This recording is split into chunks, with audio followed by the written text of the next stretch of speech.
আসসালামু আলাইকুম রহমতুল্লাহ। আলহামদুলিল্লাহ, এই প্রথমবার কোয়েল পাখির বাচ্চা বিক্রি করলাম। আমি প্রথম অবস্থায় 18 পিস কোয়েল পাখি কিনছিলাম আমাদের স্থানীয় বাজার থেকে।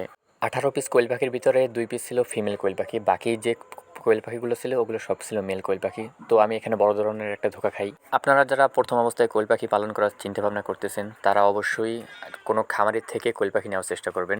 দোকান থেকে নিলে 90% ধোঁকা খাওয়ার সম্ভাবনা আছে, কেননা দোকানে যে পাখিগুলো আসে ওগুলো খামারিরা বেছে যে মেল পাখিগুলো থাকে ওগুলো দোকানে সেল করে দেয়, বাকি ফিমেল পাখিগুলো তারা তাদের খামারে বসে সেল করে। আমি যেহেতু প্রথম অবস্থায় ধোঁকা খেয়েছি এজন্য আমি চাই না কেউ এরকমভাবে ধোঁকা খাক, এজন্য আমি এখান থেকে বেছে বেছে ফিমেল কোয়েল পাখিগুলো দেওয়ার চেষ্টা করতেছিলাম। আমাদের এই পাখিগুলো এখন চলে যাবে আমাদের বরিশাল বিভাগের আমতলী জেলায়। আমাদের বরিশাল জেলার থেকে প্রায় 65-70 কিলোমিটার দূরে।